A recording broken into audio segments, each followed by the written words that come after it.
Samsung propose de cloner sa voix via une IA pour transformer les SMS en messages vocaux ou pour permettre à des personnes souffrant de handicap d'avoir des conversations.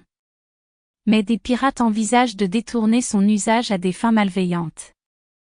Comme toujours, l'idée de départ est séduisante, confier sa voix à une intelligence artificielle, IA, pour répondre au téléphone, ou plus exactement pour transformer ses SMS en messages vocaux avec sa propre voix. C'est gadget, mais ça peut avoir une véritable utilité pour les personnes souffrant d'un handicap. Chez Samsung, on est allé au bout de l'idée en ajoutant cette fonction à Bixby, son assistant inclus dans les smartphones.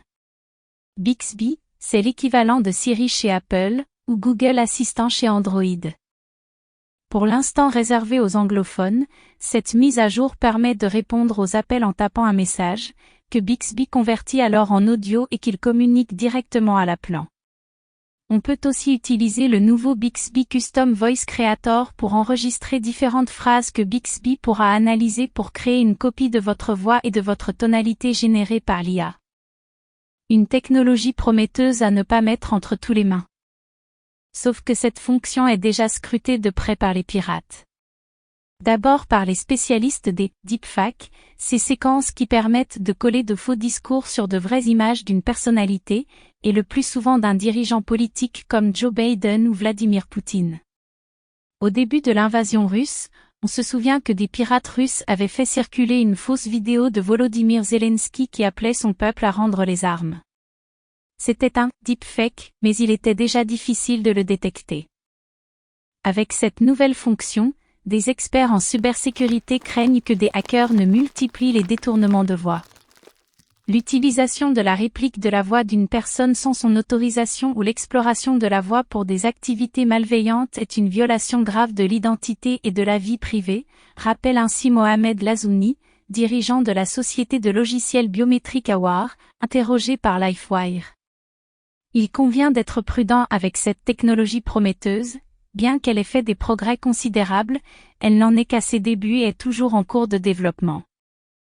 En janvier, la start-up Eleven Labs, qui développe un outil de clonage de voix grâce à l'intelligence artificielle, IA, a retiré l'accès à son application après avoir constaté un nombre croissant d'utilisations abusives.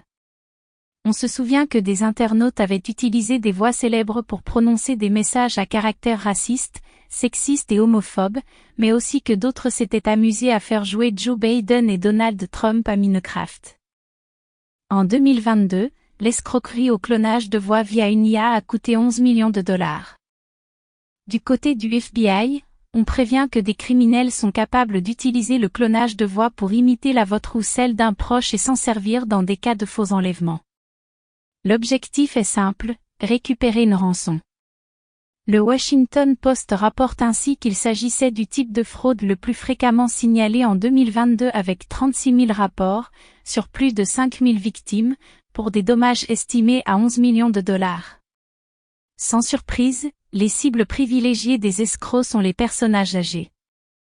On sait aussi que le clonage d'une voix peut être utilisé pour l'usurpation d'identité auprès de services administratifs ou bancaires, avec les dommages que cela pourrait créer. Dans le feu de l'action, comment quelqu'un pourrait-il mettre en doute la validité de cet appel quand le deepfake est simplement aussi réussi, demande Rijul Gupta, le PDG de Deep Media, spécialité dans l'IA.